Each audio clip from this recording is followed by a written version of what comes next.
اعوذ باللہ من الشیطان الرجیم، بسم اللہ الرحمن الرحیم۔ دوستو، کل عورت مارچ میں ایک پوسٹر لگایا گیا تھا ایک سرخ کپڑے پر۔ وہ مجھے ہمت نہیں ہے کہ میں وہ الفاظ دہرا سکوں، لیکن وہ میں ویڈیو میں شیئر کر دوں گا، آپ دیکھ سکتے ہیں اس کو۔ اس میں حضور علیہ السلام کی بالکل صاف اور واضح الفاظ میں گستاخی کی گئی ہے۔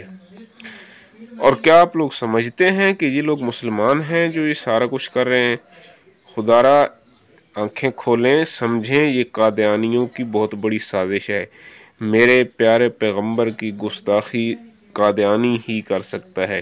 پچھلے دن اسرائیل کا پرچم کے حوالے سے ایک لانتی زندیق بیٹھا ہوا تھا اسلام آباد میں، وہ پہلے جی کہہ رہا تھا میرا نام کو مولانا ہے، پھر ابھی میں جو ہے نا وہ فلاں فلاں ہو گیا ہوں، تو اب میں نے جو ہے نا اپنا نام بدل لیا ہے۔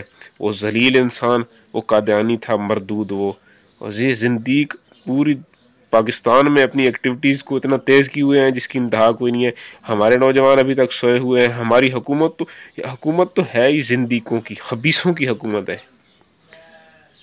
ہمارا حاکم وقت فراڈیا انسان ہے اور سب کو نظر آ رہا ہے اب تو، لیکن جن کو نہیں نظر آ رہا اللہ ان کو ہدایت دے۔ باقی لوگوں سے میری گزارش ہے، خدا را سمجھیں، آپ کو اللہ کا واسطہ دے کے کہتا ہوں، میرے پیارے پیغمبر کی عزت کا مسئلہ ہے، ناموس کا مسئلہ ہے، یہ کوئی عام چھوٹی بات نہیں ہے۔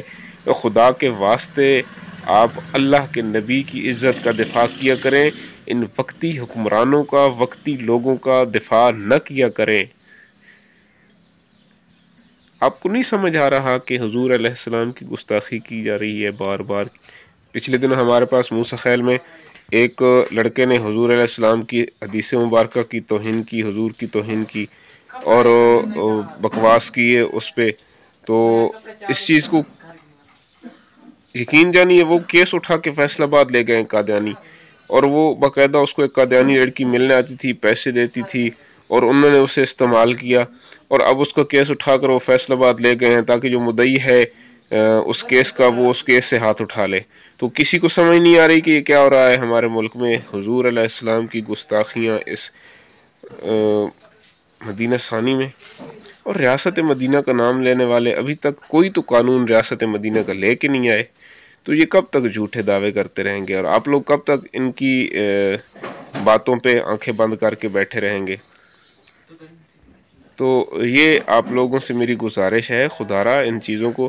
اور شہیر بھائی، ہم آپ کو خراج تحسین پیش کرتے ہیں، انشاءاللہ العزیز اللہ پاک نے چاہا تو ہم آپ کا بھرپور ساتھ دیں گے۔ آپ ملک کے اندر ایک اچھی فضا چلانے کی کوشش کر رہے ہیں، آپ ختم نبوت کی بات کر رہے ہیں، ہم آپ کو خراج تحسین پیش کرتے ہیں کہ آپ اس مقصد کو لے کر چل رہے ہیں۔